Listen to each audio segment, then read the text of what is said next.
Seating secure. Nick Davies here, Phuket Word. My front garden here in Phuket, Thailand. And just thinking about the whole gender identity issue thing and how in the West it seems to be a big problem now, or at least on the internet, mostly focused on a younger generation that get easily offended when they are misgendered by people that just can't tell in the first instance what actual gender they are, and the whole silliness that's going around it. So I just wanted to just kind of compare or show how Thai people don't have that problem at all, and it's mostly down to the language that they use. But of course, the issue here isn't just one of language; it's one of this kind of trend in which people are supposed to not offend you or be sensitive to your feelings, but honestly, if you're offended by something, then that's really up to you. That's a personal choice ultimately, believe it or not. Whether you want to be offended by something, that is entirely up to you. Being offended is obviously a natural reaction sometimes based on our own personality, our own beliefs, our own opinions, and so that's something we have to check some of the time. So hello Squirrel Sniper, long time no see. TP in tree, hi. Would you like to come and nestle in this tree here? It's a rose apple tree, quite a rare variety, I'm led to believe. Anyway, I didn't want to make this too long, just a short one. I'm having a little coffee break between work, and it's really hot in here in Phuket. The rains haven't come to this part of Phuket. It's weird. Rain kind of tends to drop in some areas, but not here so far. So it's like an oven. Thanks. Yeah, it's rather an ancient one and provides some nice shade. It's lovely. So of course. Let's just get just straight into it. Obviously, the language thing is people are demanding that pronouns be used that, well, I suppose, don't align them with a particular gender. Whether it's them, they, and what have you, and rather than he, she, or even it. As you know, Thailand's got, Thailand is well known for its ladyboys. In Thai, they're called katoi. And, this is quite normal and it's quite accepted. But also at the same time, Thailand is very liberal in terms of, or it's not sexist really in any way, usually, towards the kind of occupations or even positions that people can hold. You have male and female construction workers, for example, and you'll have males and females across the board in all sorts of professions, and you'll also have men and women in high-ranking government positions as well. There really is never an issue there, as far as and so gender equality is kind of there anyway, really. And there have been in some places, it's not been by any kind of legislation or law. Some places, like for example, a certain brand of petrol station has I suppose they call it the third gender, toilets for the third gender. So this would be mainly, I suppose, men that are the lady boy or the katoi, so that they have a space of their own and it doesn't infringe on the men or the women. But then again, a lot of the time you could just end up using a mixed toilet anyway that doesn't have any gender. There might be just one hole in the ground somewhere that everyone's got to use. It doesn't matter what kind of gender you identify with. So of course it's common sense that there are men people are born men with all the physical attributes of men, and there are people that are born as females. Sorry, they're not born men, they're born as males and they become men, and there are females that become women. And of course, it's only women that can bear children. And in that sense, in Thailand, the conventional or traditional roles often still remain, as far as what the, once a woman has children, then it's perfectly fine to be a housewife and do everything that women traditionally do, but that doesn't diminish their authority.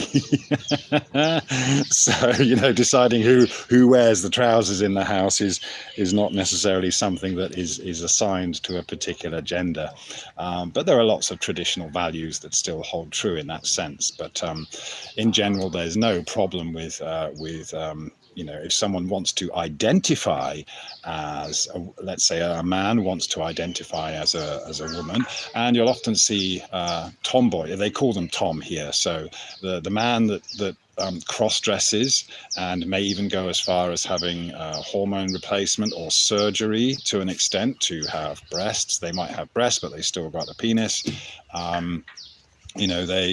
That's okay, that's up to them. But of course they are the lady boy, they are a katoi, and it's probably only a few that go the whole way and would have any appendages removed or replaced. I don't think it really goes that far most of the time, and I don't know, but I should imagine that they with the men that are able to act out this role or become more feminine, or they're allowed to be feminine. If they feel that they are feminine, they're allowed to be that, and they can dress up as a woman.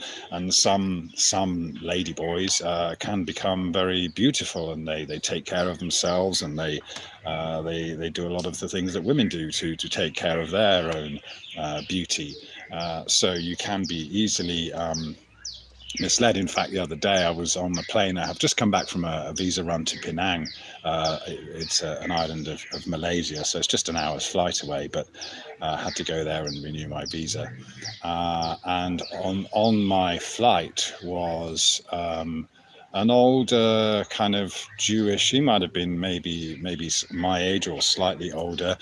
Reminded me of the kind of Jewish New Yorker, and that's not being racist or anything like that. He just had those Jewish looks. He had the nose, and I've met plenty of people that have a similar kind of facial characteristic. I don't know, I didn't hear him speaking, but he was with this very stunning woman, and she was dressed in a nice, obviously younger. So this couple were going on this flight together, and she was dressed in a nice kind of, what would you call it? A slim fitting dress, and she had a woman's chest, but I should imagine she probably still had the male packaging below. And you wouldn't notice with a lot of these things, the Adam's apple isn't there.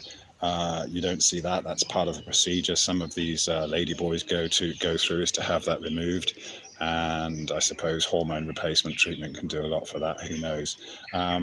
But there's things about the facial structure that gives things away. As I said, they can often be quite stunning, and it's that sharpness of the features that maybe the cheeks and the jaw, which can look quite attractive and quite stunning, but it's also a bit of a giveaway. But then of course you're dealing with Asian features, so the Western man might not be familiar with these. I've no idea. I mean, some guys are into that. Maybe he knew that she was a he.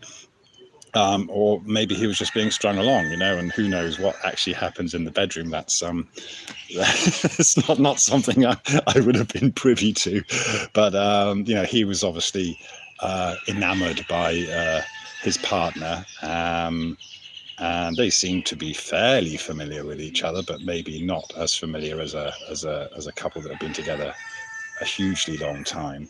But it was the hips, there were no hips really to speak of in this his partner, and so that was kind of a giveaway. But that was about the only giveaway, apart from, as I said, these sharpish features. But she still looked quite stunning. But even that doesn't really create a second glance. No one worries about what other people are doing in that respect. It's not really harming anyone, and they seem to be having an okay time together, whatever they were doing. Might have been just going on a business trip, who knows. So yeah, you've got that's your ladyboys. All right, they're often still, they can either be fully blown men, and they just like to cross dress, and they have various feminine traits. All right, don't get in front of the camera, Abby, because you don't have anything on.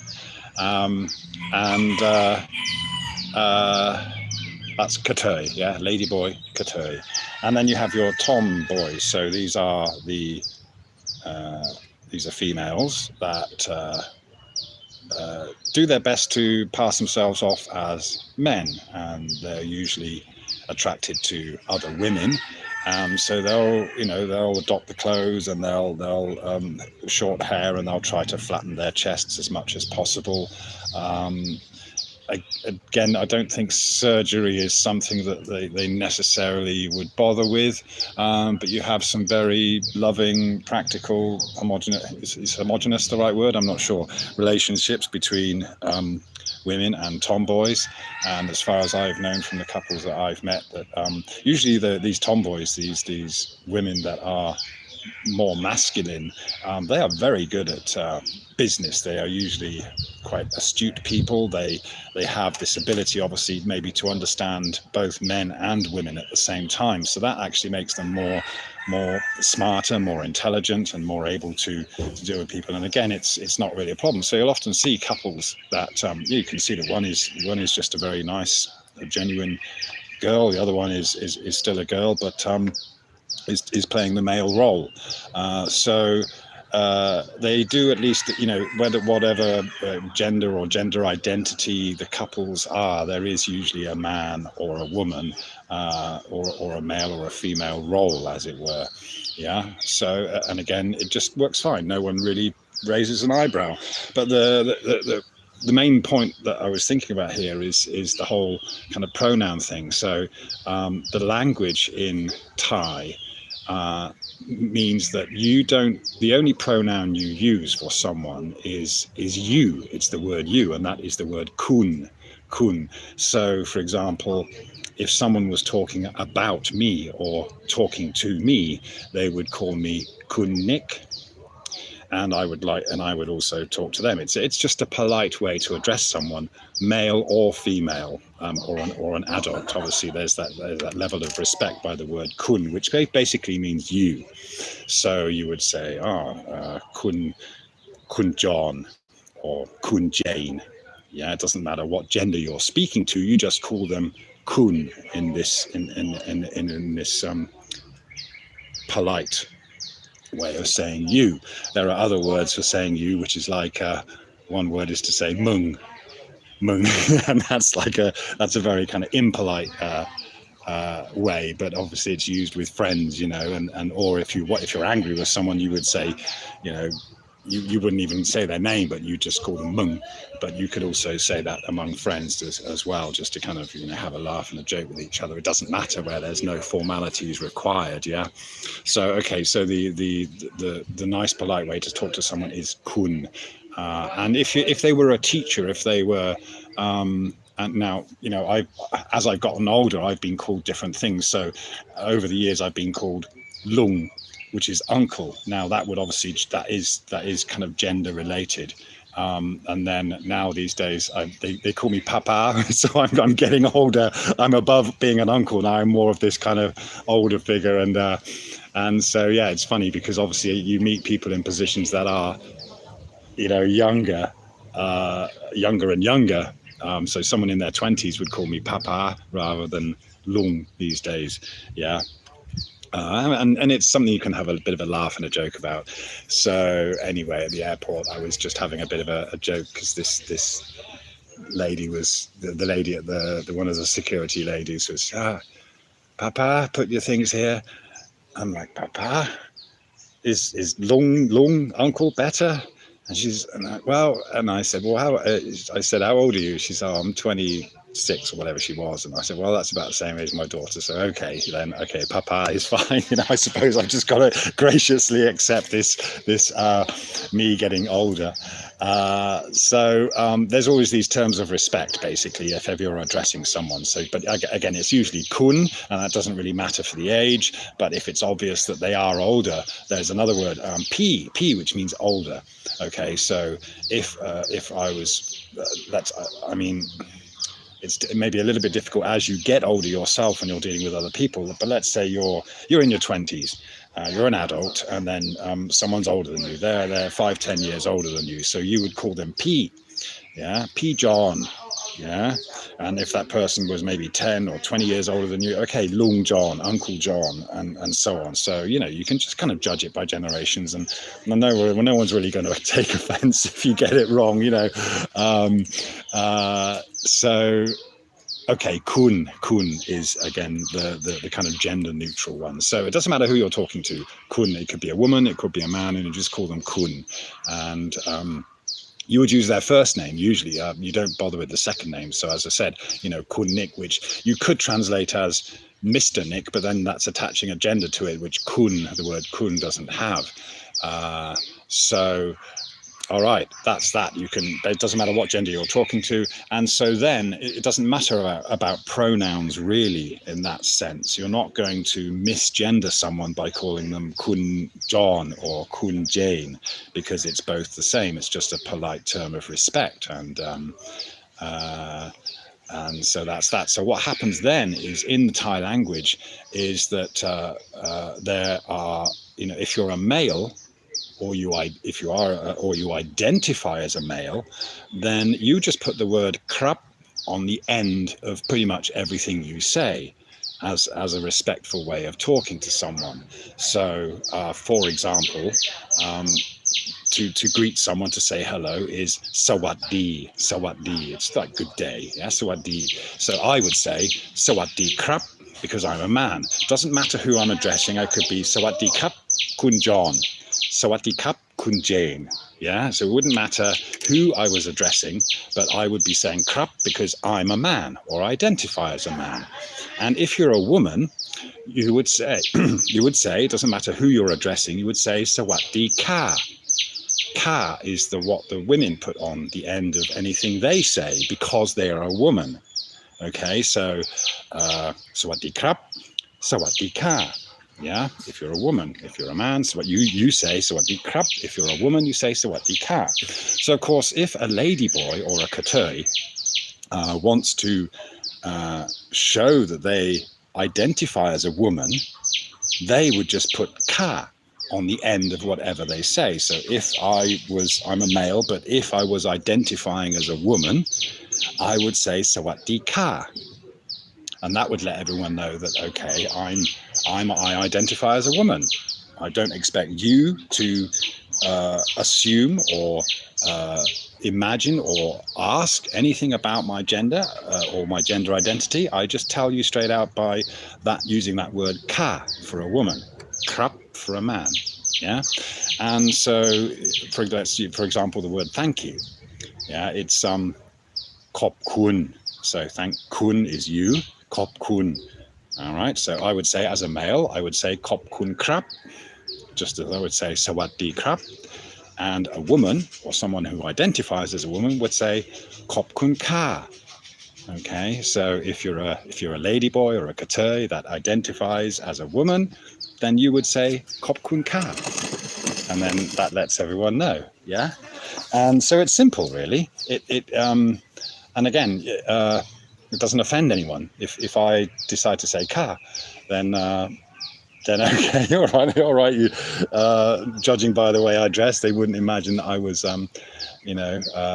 trying to pass myself off or identify as a woman, so it might sound kind of funny. And you could be, if you were gay, if you were like just straight up, sounds funny, right? Straight up gay. I think you would still probably use cup. If I was a gay man, I would still say cup. I think it would only be if I was really trying to identify as a female that I would say ka. So there are obviously lots of other things that give the game away. But again, it's really not an issue. You're dealing with all kinds of genders across the board and in all positions, and it doesn't really matter, and it's up to them. For some people, it gets messy, of course, because there may be some psychological reasons or whatever. But as a rule, there isn't really, I think, for example, the tomboys and the couturiers, the ladyboys, they end up feeling fairly comfortable, and they've got the people around them that are the same. But but the thing is, a couturier, a ladyboy, would still fight like a man. They'll smash a bottle over your head and kick you in the nuts. They don't suddenly, so that kind of that male aspect of it still prevails. And that's it, really. I just wanted to point that out, that the whole language thing, although Thai is a much simpler language in terms of grammar, the verbs don't change. For example, if you was to say, if you wanted to say, where are you going? You just say, bai nai, which is bai is go, and where is nai, bai nai, go where. That's all you'd say. And if you were asking where have you been, you just say bai nai ma, bai nai ma. So where have you been? It's like go where come. Ma is come. Bai nai ma, bai nai ma.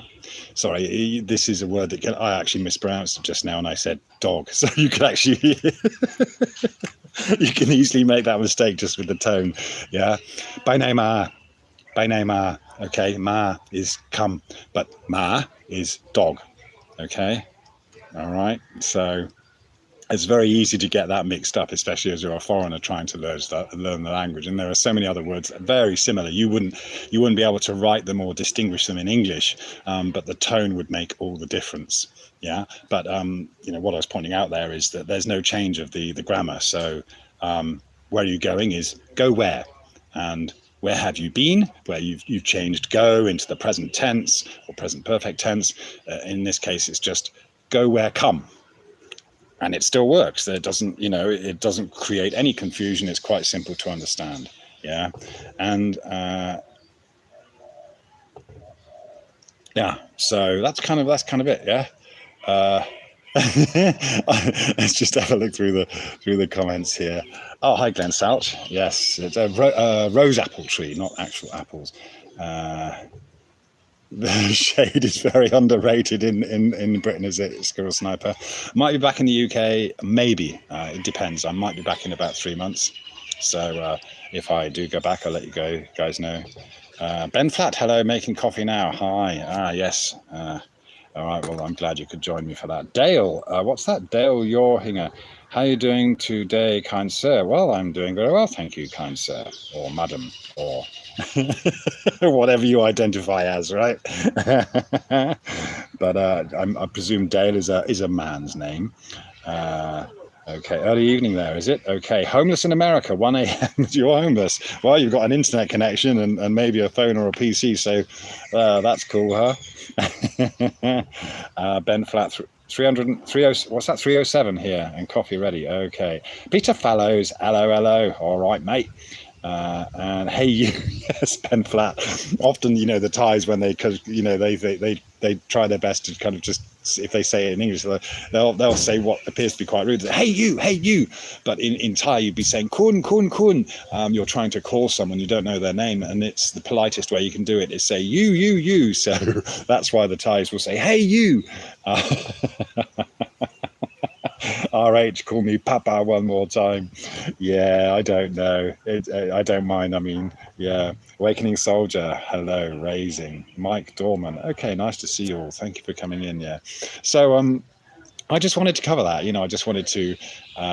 It is ridiculous, the kind of self entitlement that has come about in recent times with this, and people being offended. I mean, first of all, that's one of these things that you've got to get used to, right? You can't be offended by other people's opinions, and if someone is so narrow minded that they think a certain way about you, then don't, there's nothing to gain from letting that bother you, is there? Of course, if something turns violent, it's obviously a different matter, but on the face of it, people are going to have opinions, and they're allowed to do them. And that's the most frustrating thing about dealing with a lot of these anti flat earthers or whatever, is they'll come along and they have all these opinions. They think you are promoting some kind of model or a flat earth disc and all this stuff, and you can try your best to explain to them and try and put them right, even in very polite terms, but they've come in with presuppositions, and they're on their high horse, because they think they're in a kind of they think they're smart for just accepting. It's funny, isn't it? Because the smartness is being given this indirect evidence and a bunch of compartmentalized explanations about things, and then you kind of put it together in your mind. So, I can think in 3D. I can imagine this, and I can imagine the Earth going around a sun, and that makes me smart, because that's not how the Earth appears to us. Nothing appears to be happening in this way. There is no curvature and what have you. But I'm smart because I can perceive myself jumping out of this internal reference frame and adopt all these compartmentalized explanations. But of course, that's the thing. You have to start questioning the big picture that those explanations combine to make, and they don't make it, but they're not consistent with them. So many things, but these are all if you're a so-called flat earther or a truth seeker, or you know that you're not living on a spinning ball, then you'll know that all those pieces of those explanations and again, science, when someone says to you, you're using a computer because of science and mathematical equations, it's like, well, yeah, but we made computers. Humans made computers, but humans didn't have any part in constructing or designing this Earth that we're on. So for us to sit here and pretend that we know how and why it was created is ridiculous. It should be humbling in that sense, but that's the thing. It's so-called flat earthers get tarred with the same bigoted brush, and it's very difficult to break that spell that's been cast upon people, the idea that they're smart and you're not, because you've got a different way of thinking about things. So I think that's kind of given me the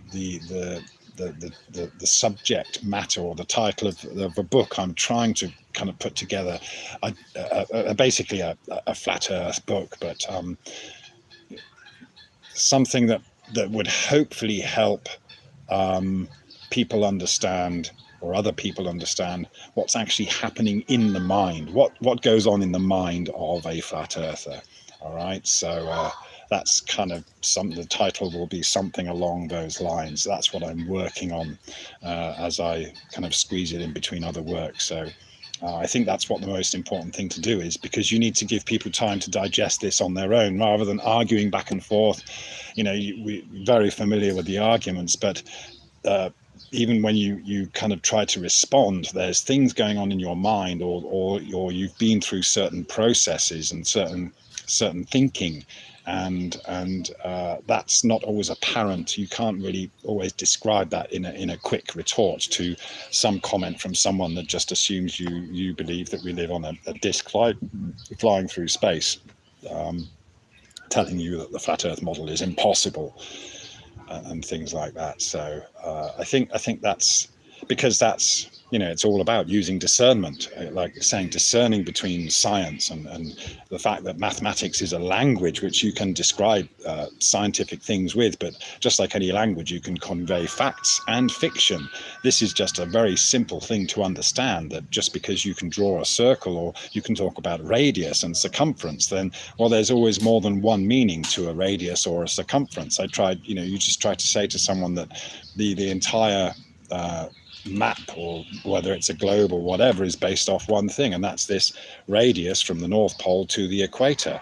And this same radius has been used to make a circumference. So of course you can have a circumference on a flat surface, and you just use the same radius in all directions, and you've got yourself a sphere.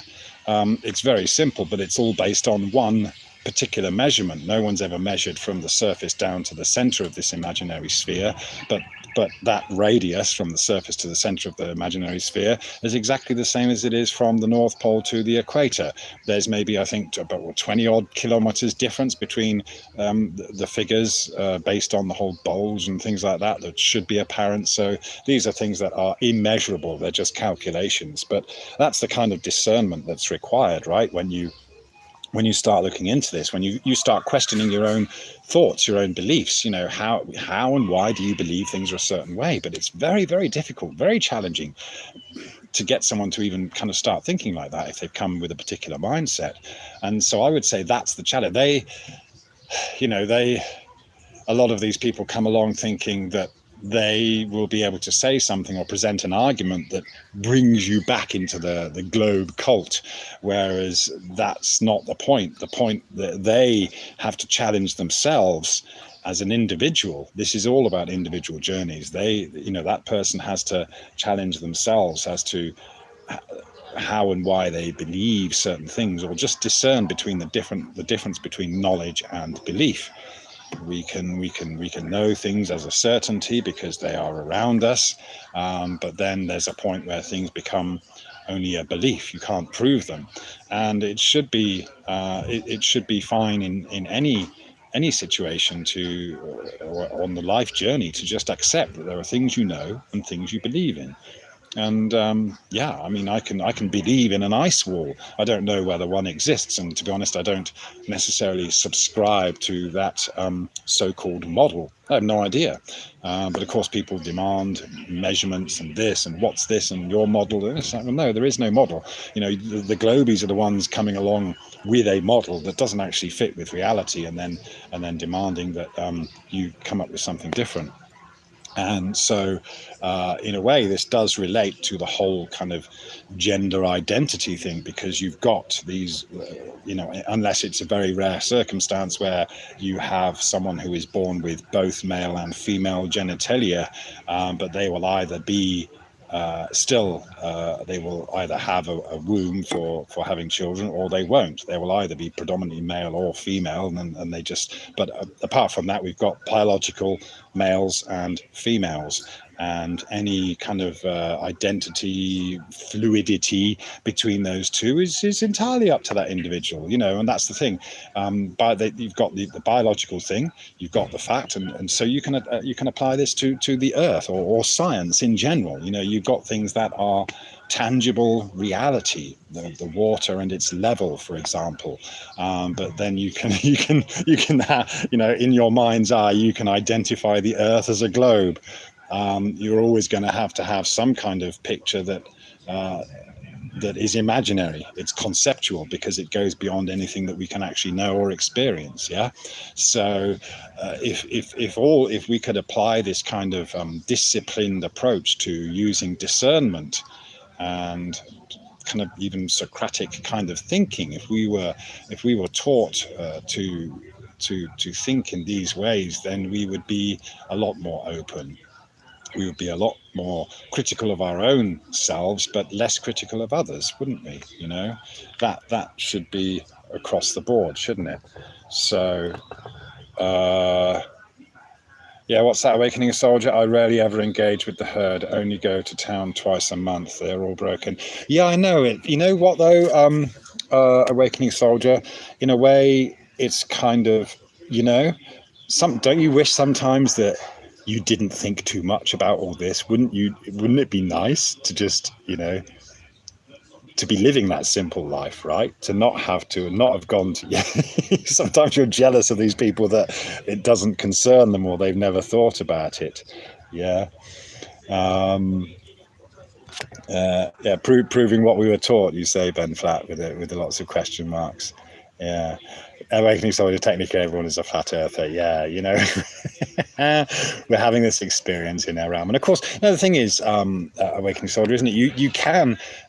You see, in a way, if you flip that around, if you're a truther, or if you want to call yourself or label yourself as a flat earther, or whatever it might be that you label yourself as, if you're trying to impose that on other people, then that is not too dissimilar from someone trying to force you to use certain pronouns with them because they identify as this and you expect them to follow your way of thinking.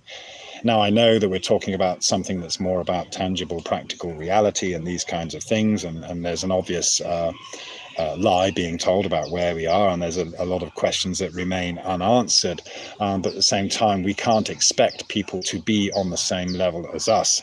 And I find that we can, of course, if you're not preoccupied with identifying like that, then you can still have some wonderful experiences with other people that aren't on the same journey. We're all on a different individual journey, and I think we all wake up to different things in different ways, don't we? And we have these realizations along the way, often through our mistakes. We'll do something silly, and then we'll think about it and think, okay, I shouldn't have done that, I was a bit of an idiot, or whatever then. And that can, as long as we're trying to learn from those experiences and interactions, then that's fine. And maybe, I was actually, maybe this is something that is more important. I've been thinking about this recently because I've been writing a book about someone that passed away recently. I'm writing the book for that person's mother, that her son passed away. And really what's apparent to me in all the kind of what people are saying, I'm just going to move this because it's in the shade, is that it's those daily interactions. Those are the things that really matter. They all add up to a big picture, but if you've had a chance to help someone and you've done so, and you've done it selflessly, then those are the interactions that really matter. I'm just thinking back to a time now when, and I've been thinking about this for a few days, it's really bothered me, but it's a kind of small thing. I remember being in a shop, and one of the shop assistants was there, and he had a really bad toothache. And I've had that in times gone by, and it's been horrible, but the guy didn't have any money, and he was just kind of your average kind of store worker, and he was obviously in pain. And I had a little bit of money on me. To be honest, I probably had enough that if I'd have given it to him, he could have gone away and gone to the dentist and got his tooth sorted, but he was just, he had to wait. He wasn't able to get an advance from his company, from the store and things like that. I don't know, maybe, especially if you're coming towards the end of the month and everyone's in the same position, and it just really bothers me because I ended up not helping him. Now, he wasn't asking directly for help, but he was obviously, he was in pain, and he was talking to me, and I was trying, and he was maybe testing the waters to, or just, but yeah, that bothers me. There was a moment in the past where I could have helped someone, but I was worried about not having any money left myself. If I gave him, say, 500 baht or something like that, I would have had some small change left over for myself. I've never been wealthy, really, but I could have helped in that situation, and that's it. It bothers me, that just, I just like, could have made a difference to that guy's day, or I just hope that eventually he was all right, but to not help someone out like that is kind of missing one of those pivotal moments in life where you're in a position that, you're in a time and a place where something materializes, and you have that, and we have that free will. You can do or not do, or and I just feel that I made the wrong choice because I was thinking too much about my own consequences. Yeah. So Yeah, that's why I kind of, rather than focusing on some of these, bigger things like, you of course, one thing we've seen. I've been on this whole flat Earth thing for about 7 years, and a lot of you guys in the comments have been around for that time, and it's a shame that a lot of these debates are still going on and on and on.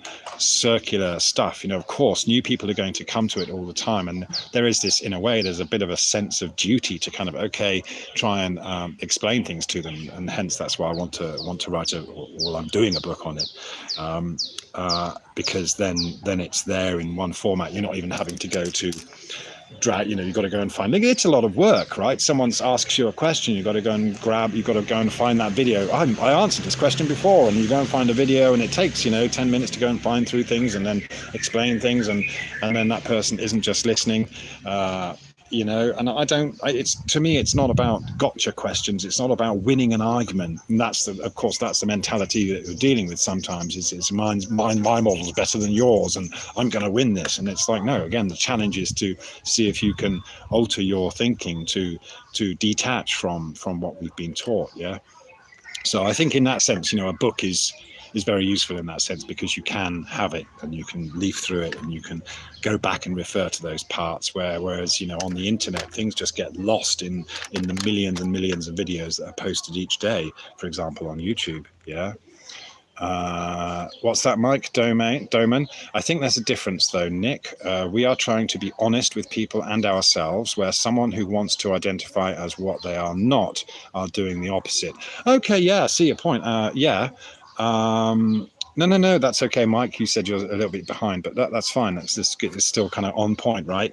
Yeah, you're right, because that's what we're trying to do. We're trying to share. I mean, this is all about sharing, isn't it? It's about sharing that experience and that opening up of the mind and the mind's eye, and it's this new discovery. And this is, of course, what enthralls people when it comes to looking at space and finding out these answers. Of course, if you want to find out answers about creation, then trying to work out where we are and when we are in the universe is obviously kind of a very significant part of it, but of course we've got to end up following that mainstream agenda, so it becomes challenging to. Yes, I think you're right in that sense, Mike, that we're trying to be honest, and that's all we ask. We're just asking for intellectual honesty. You can come to a new conclusion. If you can arrive at another answer, then great, that's fine, and nothing has to be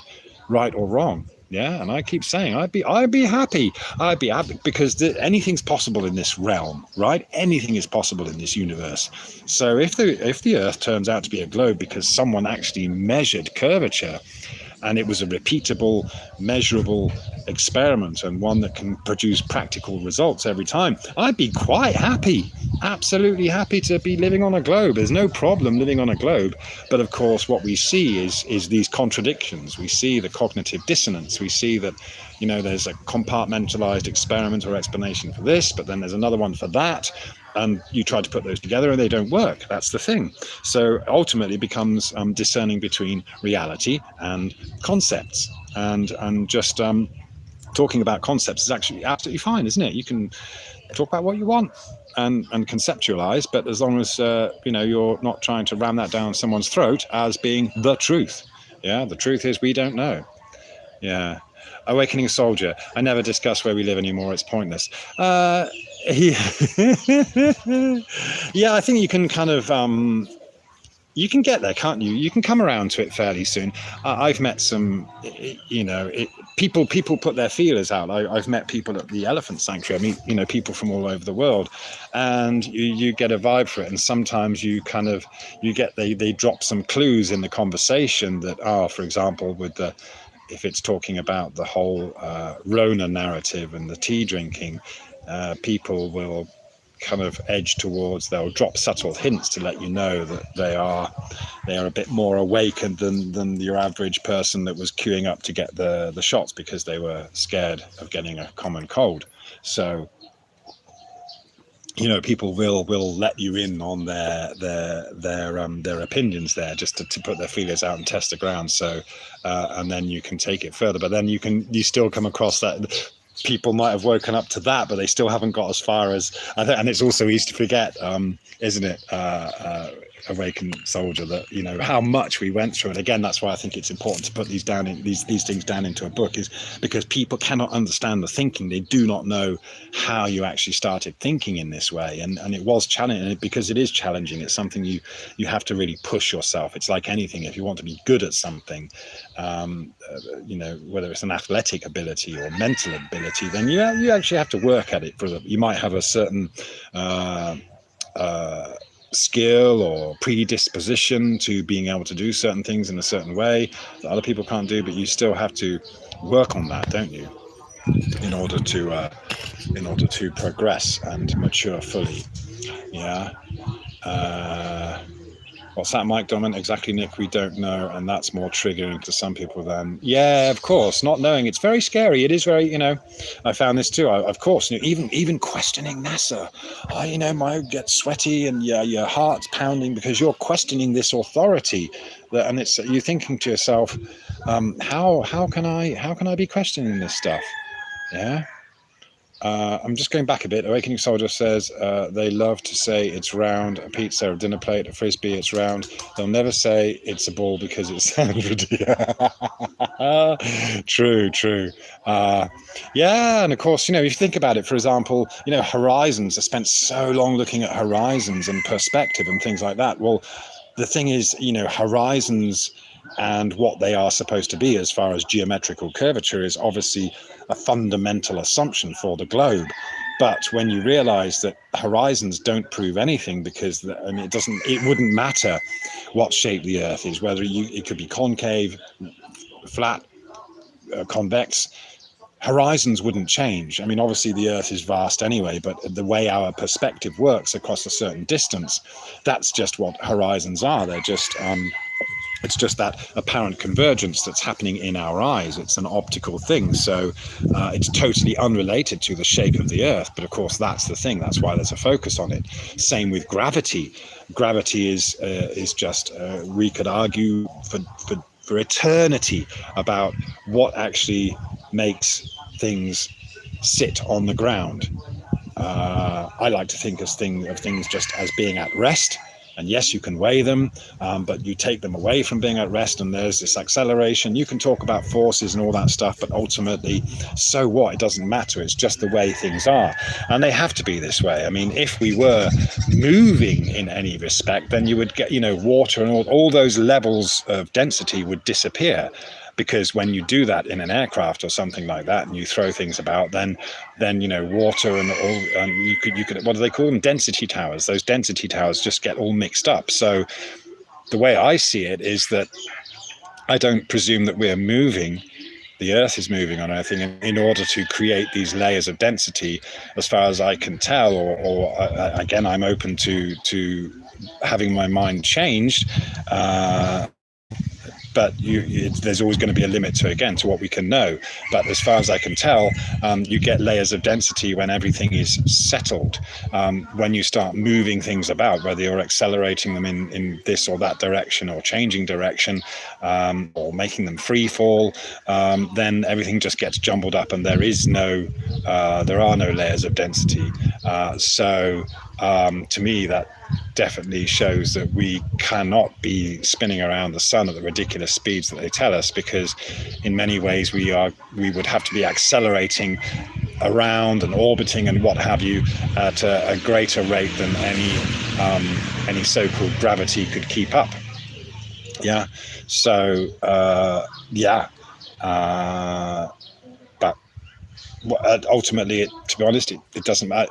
It doesn't matter. But the point was, of course, that gravity, the fact that things stick to the earth, or can be suspended above the earth, or fly above the earth, you know, this is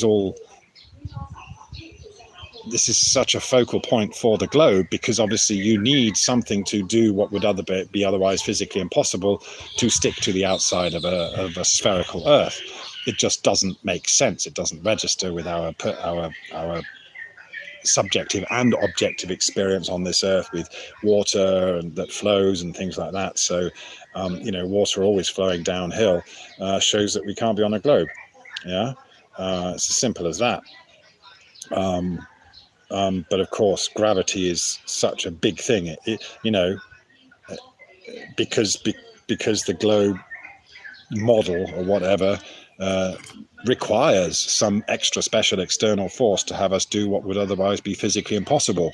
So horizons, actually, that they're in the eyes, and it doesn't make any difference to the size or the shape or the dimensions of the Earth. Gravity, again, it doesn't make any difference to the size, dimensions, or shape of the Earth, but it has been used, and that's why it's so important as a